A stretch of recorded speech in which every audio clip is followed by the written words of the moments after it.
Welcome to WPA, whatparentsask.com. If you haven't already, do subscribe to our YouTube channel by clicking here.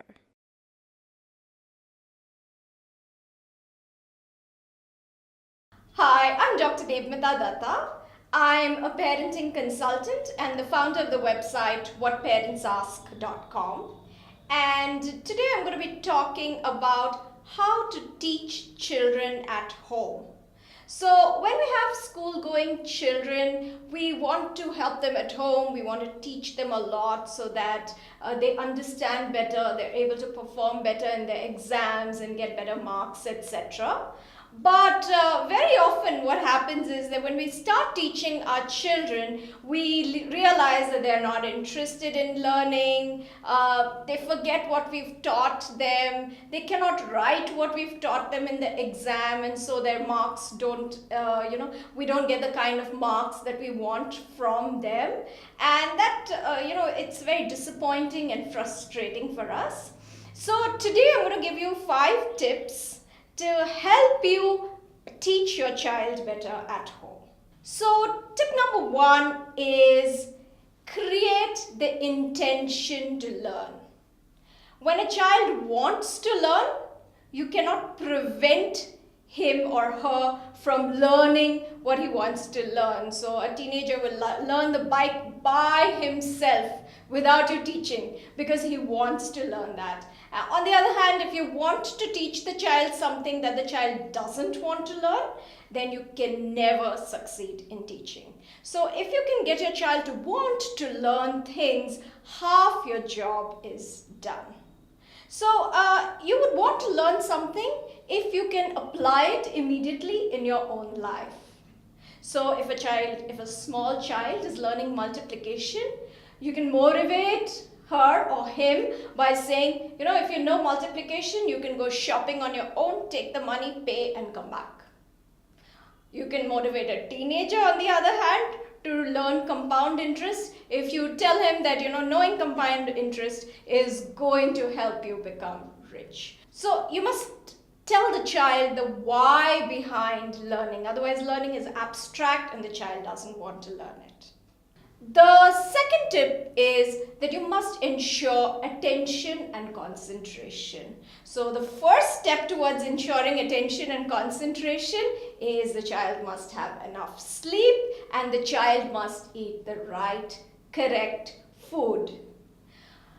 In addition, you must understand that children cannot study for long hours. So just because you have a whole day off, you cannot expect your child to study the whole day. Children can at the most study for 30 minutes at a time.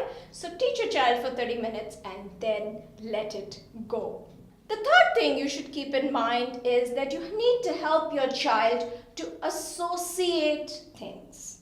So when you give your child a piece of information, the information just floats around in your child's brain, and very soon after floating over there, it just gets thrown out. If you want the information to stick in your child's brain for a long time, you need to tie that information to what the child already knows.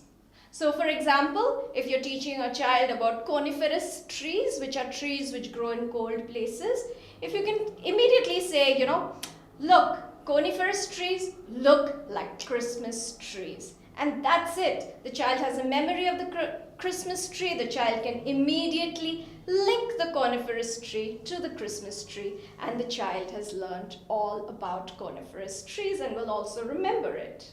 The fourth thing that you need to help your child with is to retain information. So what happens is you teach one day and the next day you ask a question and your child doesn't remember and you're extremely disappointed and you feel, oh, my child is not intelligent, my child is not smart, etc.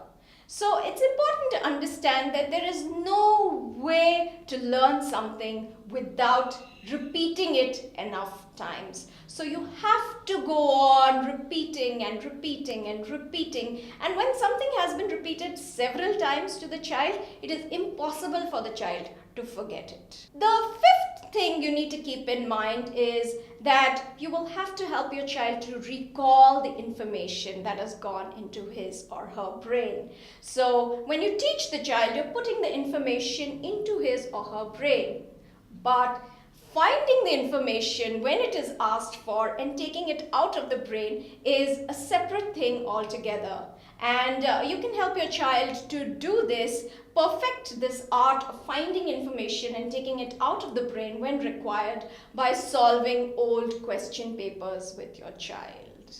That will be tremendous practice in retrieving information.